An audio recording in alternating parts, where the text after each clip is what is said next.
মেলান্দহ উপজেলা আওয়ামী লীগ স্বেচ্ছাসেবক লীগের নেতার পারিবারিক হীনস্বার্থ চরিতার্থ করার ঘৃণ্য প্রয়াস থেকে রেহাই পায়নি সাংবাদিক নেতা।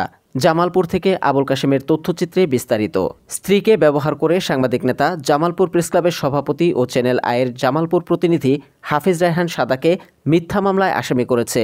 এ ঘটনার প্রতি নিন্দা ও প্রতিবাদ জানিয়ে অনতিবিলম্বে মামলা প্রত্যাহারের দাবি জানিয়েছেন জামালপুরের কর্মরত সাংবাদিকরা।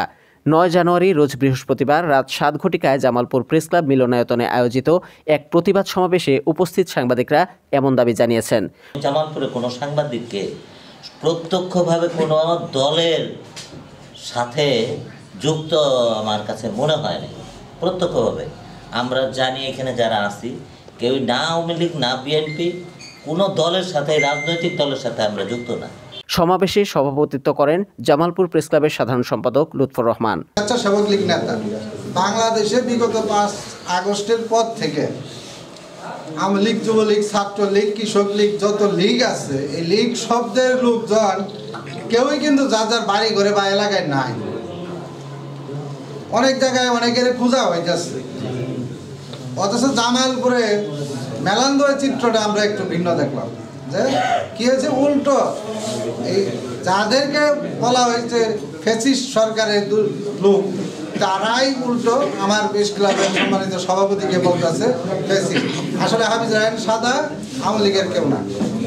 আমি নীতিতে বলতে পারি হাফিজ রায়হান সাদা একসময় জাতীয় বাড়ি করছে, তার পরবর্তীতে সে বিএনপি রাজনীতির সঙ্গে যুক্ত হয়েছে।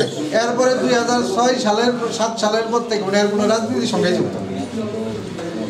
উনি আপাত মস্তক একজন সংবাদকর্মী এবং সাংবাদিকদের নিয়েই তার সবসময় চিন্তা, জ্ঞান, ধারণা সবকিছু এর মধ্যে।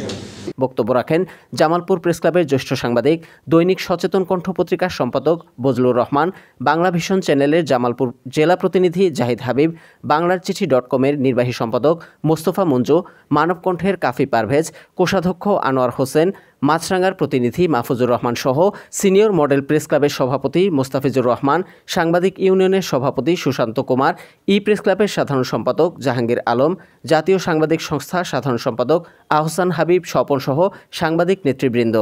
বক্তারা স্বেচ্ছাসেবক লীগ নেতা শিপনের এ ষড়যন্ত্রমূলক মিথ্যা মামলা অনতিবিলম্বে প্রত্যাহারের দাবি জানান।